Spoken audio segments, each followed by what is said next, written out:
ఈ వీడియోలో ఇంటి దగ్గరనే గణేష్ నిమజ్జనాన్ని ఎలా చేసుకోవాలో చూసేయండి. చాలామందికి చెరువుల దగ్గరికి వెళ్ళి నిమజ్జనాన్ని చేసే ఫెసిలిటీ ఉండదు.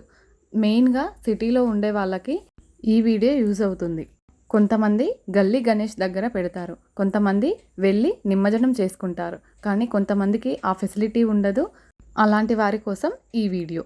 ముందుగా ఏ ప్లేస్లో అయితే నిమజ్జనం చేసుకోవాలనుకుంటున్నామో ఆ ప్లేస్లో పసుపుతో అలికి నీట్గా ముగ్గు పెట్టుకోవాలి. నిమజ్జనం కూడా ఎక్కడ పడితే అక్కడ చేసుకోకూడదు.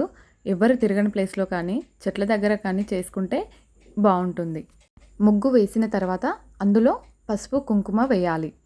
ముగ్గు నేను వేసిందే వేయాలని రూల్ ఏం లేదు, ఏదైనా మంచి డిజైన్ వేసుకోవచ్చు. డిజైన్ని బియ్యపిండితో వేసుకోండి. బియ్యపిండి లేనివారు ముగ్గుతో అయినా వేసుకోవచ్చు. ఏదైనా బకెట్ కానీ టబ్ కానీ తీసుకోండి. బాత్రూమ్స్లో వాడేవి మాత్రం అస్సలు వాడొద్దు. రెగ్యులర్గా మనం యూజ్ చేసే వాటినే యూజ్ చేయాలి. ఒకవేళ పాత బకెట్ కానీ టబ్ కానీ ఉంది, అది మళ్ళీ మేము తర్వాత వాడమనుకున్న వాటినైనా సరే వాడొచ్చు. ఎందుకనేది లాస్ట్లో చెప్తాను. ఇప్పుడు తీసుకున్న బకెట్లోకి నేను నిండు బిందె నీళ్ళను మాత్రమే తీసుకున్నాను. అంటే ఫ్రెష్ వాటర్, ఎవ్వరూ వాడని వాటర్ని తీసుకున్నాను. బకెట్కి గంధం పెట్టి కుంకుమ బొట్లు పెట్టుకొని వాటర్లో పసుపు, కుంకుమ, గంధం, అక్షింతలు, పువ్వులు వేసుకోవాలి. ఇవన్నీ ఎందుకు ప్రాసెస్, డైరెక్ట్గా వాటర్లో వేస్తే సరిపోతుంది కదా అనుకుంటాం. కానీ మనం చెరువులో కాదు కదా, ఇంటి దగ్గర చేస్తున్నాం కాబట్టి నిష్టగా చేస్తే మంచి ఫలితం దక్కుతుంది.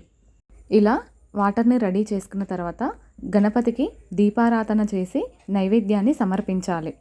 పూజ కంప్లీట్ చేసుకున్న తర్వాత వినాయకుడిని కదిలించి జై బోలో గణేష్ మహారాజ్కి జై అంటూ నిమజ్జనాన్ని చేసుకోవాలి. చాలామంది మట్టి వినాయకుడిని కాకుండా కలర్ఫుల్గా ఉండాలని చెప్పి ప్లాస్టర్ ఆఫ్ ప్యారిస్ వినాయకులను ఎక్కువగా పెడుతున్నారు. ఇంట్లో వినాయకుడిని పూజించే ప్రతి ఒక్కరూ మట్టి వినాయకుడిని పెట్టడం వల్ల మనం పర్యావరణాన్ని కాపాడిన వాళ్ళం అవుతాము. వినాయకుడిని నీటిలో వదిలిన తర్వాత ఇన్ని రోజులు పూజలో ఏమైనా తెలిసి తెలియక తప్పులు చేసి ఉంటే క్షమించమని వేడుకోండి. మట్టి వినాయకుడు కరగడానికి 1 or 2 hours టైం పడుతుంది. ఎలాంటి పొల్యూషన్ ఉండదు. అదే ప్లాస్టర్ ఆఫ్ ప్యారిస్ వినాయకుడిని వాడడం వల్ల కరగడానికి కొన్ని నెలల టైం పడుతుంది, పొల్యూషన్ కూడా అవుతుంది. కాబట్టి నెక్స్ట్ టైం నుంచి అయినా సరే మట్టి వినాయకుడిని పూజించడానికి ట్రై చేయండి. ఆ వాటర్ని చెట్లకైనా పోసుకోవచ్చు, లేదంటే నీటినన్నింటినీ వంచేసి మట్టిలో చెట్టును అయినా నాటుకోవచ్చు. Please like, share. Thanks for watching.